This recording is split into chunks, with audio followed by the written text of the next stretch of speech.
नवमी के दिन माता जी का विसर्जन हो जाता है, जवारों का विसर्जन हो जाता है। व्रत करने वाले कन्या पूजन भोजन भंडारा कराकर, सती कथा में कही थी कि नवरात्रे एकम से प्रारंभ नहीं होते, अमावस्या की रात्रि से प्रारंभ हो जाते, इसलिए उसको कहते हैं नवरात्रे। क्योंकि नवमी के दिन माता जी का विसर्जन हो जाता है, जवारों का विसर्जन हो जाता है। व्रत करने वाले कन्या पूजन भोजन भंडारा कराकर विराम दे देते हैं। तो नवमी की रात्रि उसमें नहीं जुड़ा पाती, उसमें रात्रि अगर जुड़ती है तो ये अमावस्या की रात्रि से जुड़ना प्रारंभ होता है, तब जाकर वो नवरात्रि पूर्ण हो पाती। अष्टमी के दिन कन्याओं का भोजन कराओ या नवमी के दिन कन्याओं का भोजन कराओ, पर देवी भागवत तो कहती है, देवी भागवत तो वर्णन करती है कि पहले नवरात्रे से लेकर नौमी तिथि तक जितने दिन देवी के होते हैं, प्रत्येक दिन में आप किसी भी दिन कन्याओं का भोजन करा सकते हो, पहली रात्रि से लेकर, पहला दिन से लेकर। पर 9वें दिन तो सवेरे पूजन करके यज्ञ करके अनुष्ठान करके देवी को विसर्जन कर दिया, फिर नवरात्रि पूर्ण कैसे हुई? नवरात्रि की पूर्णता होती है अमावस्या की रात से गिनी जाती है। कौन से दिन से गिनते हैं? अमावस्या की रात्रि, फिर एकम की रात्रि, फिर दूज की रात्रि, ऐसे गिनते गिनते अष्टमी की रात्रि तक और नौमी के दिन सुबह तक या दोपहर तक या शाम तक, जब तक आप यज्ञ ना करें तब तक ये 9 रात्रियां पूर्ण गिनी जाती है महाराज देवी भागवत के हिसाब से पूर्णता। अब हमने कन्या भोजन का जो क्रम बनाया, अष्टमी के दिन करा देंगे, नौमी के दिन करा देंगे, इस तिथि को करा देंगे, पर भाव देखिए, शास्त्र कहता है भूखे को भोजन जब कराइए जब उसको भूख लगी हो, और ऐसों को कराइए जिसको जरूरत पड़ रही है। अभी नवरात्रि चल रहा है, दुर्गा सप्तशती का पाठ आप लोग कर रहे होंगे। कौन कौन कर रहा है? जरा हाथ उठाओ। आप लोग कर रहे हैं, बहुत अच्छी बात है। अगर आप नहीं कर रहे होगे तो ब्राह्मण दुर्गा सप्तशती का पाठ कर रहे होंगे। उस दुर्गा सप्तशती के पाठ में एक एक जगह पर एक एक स्थान पर देवी का स्थान बताया है। आप लोग अगर सुने होंगे, पढ़े होंगे, तो उसमें बताया गया है, हे मैया मेरे इस अंग की रक्षा करो, हे भवानी मेरे इस अंग की रक्षा करो, हे माँ मेरे इस अंग की रक्षा करो, हे भवानी मेरे इस अंग की रक्षा करिए, हे माँ आप मेरे नैनों की रक्षा करिए, हे माँ आप मेरी श्रवण शक्ति की रक्षा करिए, हे माँ आप मेरी जिह्वा की रक्षा करिए, हे माँ आप मेरी जंघा की रक्षा करिए। आया कि नहीं आया?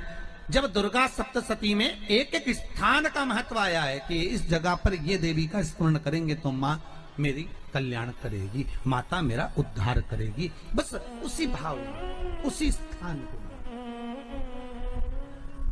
शंकर के शिवलिंग में भगवान शिव का संपूर्ण विग्रह, संपूर्ण। और जब शंकर का संपूर्ण विग्रह है तो हम बाबा से अनुमोदन क्यों ना करें? अभी दुर्गापुर के पहले फुसरो में कथा थी, फुसरो झारखंड में। तो एक बात हमने कही थी फुसरो की कथा में कि जिस व्यक्ति को शरीर में बहुत कष्ट रहता हो,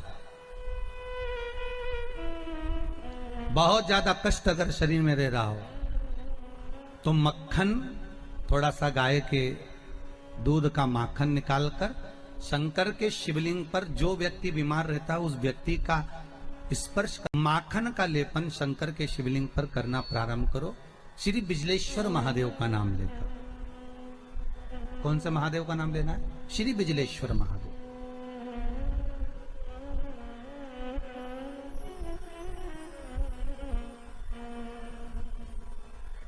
पूरी दुनिया में बिजलेश्वर महादेव एक ही जगह पर विराजमान है, हिमाचल में,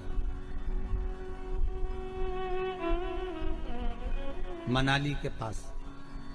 पूरी दुनिया में शंकर जी का एक ही मंदिर है जहां पर बिजली गिरती है शिव जी के शिवलिंग पर और शिवलिंग के टुकड़े हो जाते हैं। फिर उस मनाली में एक परिवार ऐसा है जिसके पांव नहीं है, वो बिना पांव का व्यक्ति पूरे मनाली में से मक्खन मांगता है दान में कि बाबा के शिवलिंग के टुकड़े हो गए। फिर वो चढ़ता चढ़ता ऊपर जाता है, धीरे धीरे घसीटता चलता हुआ जाकर बिजली महादेव का एक एक पत्थर उठा उठाकर, शंकर जी का शिलाखंड उठा उठाकर उसको मक्खन से जोड़ता जाता है, मक्खन से जोड़ता है। उसके बाद में फिर हाथी के पांव से भी तुड़वाओ, सूंड से भी तुड़वाओ तो वो शिवलिंग नहीं टूटता, मात्र मक्खन से ऐसा चिपक जाता है। वो बिजली महादेव है। शंकर की आराधना में ढोंग नहीं चाहिए, शंकर की आराधना में प्रपंच नहीं चाहिए। शंकर की हो गई गलती, कई बार शंकर की आराधना में गलती हो जाती है तो क्या शंकर रुष्ट होंगे? नहीं।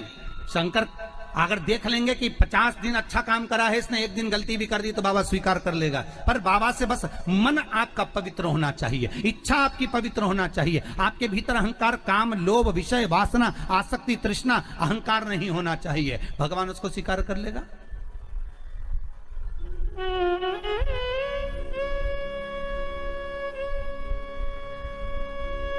भगवान उसको ले लेगा आराम से। दिखावा ना करिए भगवान के सामने। मेरे शंभू को आप दुनिया के मंदिर में दिखावा करो चल जाएगा, पर शंकर को नहीं चाहिए। शंकर कहते मेरे मंदिर में आओ, एक लोटा पानी चढ़ाओ, बम बम बोलो, अपने घर जाओ। फालतू बैठने की जरूरत नहीं है, फालतू मेरा टाइम बर्बाद करना मत। सारे देवी देवताओं के मंदिर में बैठने की जगह होती, शंकर जी के मंदिर में बैठने की जगह नहीं होती। इतना पानी ढोल के जाते हैं कि साड़ी भी बचा के चलना पड़ती है। बैठने की तो जगह जाने दोनों पर। शिव मंदिर में कहाँ बैठने की जगह होगी? चलो जाओ यहाँ से, काय को फालतू के बैठे हुए, टाइम बर्बाद कर रहे हो यहाँ पर, जाओ अपने अपने घर में। पार्वती जी कई बार शंकर जी से पूछती हैं, तुम आंख बंद करके बैठे रहते हो, दुनिया के लोग तुम्हारा दर्शन करने आते हैं, कम से कम देख तो लिया करो कौन आया। शंकर भगवान बोले फालतू की बात मत कर, मेरे को सब मालूम है, ये सब मांगने के लिए आते हैं, इसलिए आंख बंद करके बैठा रहता हूँ।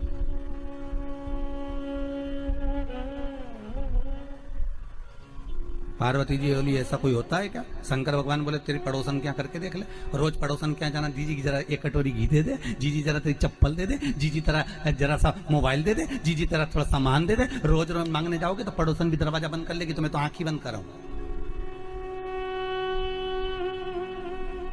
तो आंख कब खोलोगे? शंकर भगवान बोले जो मेरे लिए आएगा तो आंख खोल लेता हूँ। मैं जानता हूँ मेरे भगत को कि ये मेरे लिए आता, मांगता कुछ भी नहीं है, बस आता ही है, दूध चढ़ाएगा, जल चढ़ाएगा, बेलपत्री चढ़ाएगा। और ऐसा बावरा कभी कभी बेलपत्री भी नहीं लाता, तो झाड़ू पोछा लगाकर हाथ धोने के बाद जो पत्ती पत्ती मिल जाती है उसी को धो के चढ़ा के चले जाता है। ये भगत है मेरा, ये भक्त है, इसको दिखावे से मतलब नहीं है। और एक रोज मंदिर जाए ने 25 बार तो साड़ी का पटली जमा, पटली जमा के फिर पिन मिन लगा के फिर पल्लू मल्लू लई के और एक बास्केट उतार ले, उसमें लोटा भर पानी मानी सब धर के और इतनी बड़ी बिंदी लगा के ऐसी नोटंकी करके कि इसके बराबर कोई मंदिर नहीं जाए साहब, ये तो बड़ी धर्मात्मा, इसके बराबर कोई धर्मात्मा नहीं। बाप रे, रोज आए, रोज मंदिर और ऐसी पूजन करे साहब, 2 घंटा तक तो माला लईने बैठी रहे।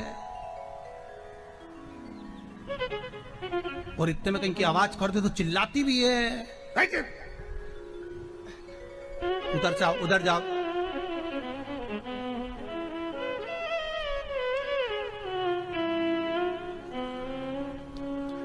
तो वो चिल्लाती भी है। तो अब बताओ वो चिल्लाने में लगी कि माला में लगी?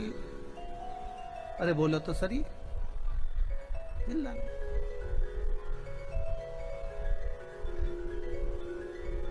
अब ऐसे ही तुम हवन में बैठो, मालूम पड़े तुम सचंडी का हवन कर रहे हो, यज्ञ कर रहे हो, और मालूम पड़े पंडित ओम ब्रह्मचारिणे स्वाहा स्वाहा। अब देवी जी सोच रही है हवन आहुति यहाँ दे रही, देख मार रही है, और तुम कह रही स्वाहा, मैया बोल रही आहा। तो क्या है स्वाहा? पति भी हवन में बैठा तो बोले पत्नी से पूछ लिया चाय पी ली तुमने?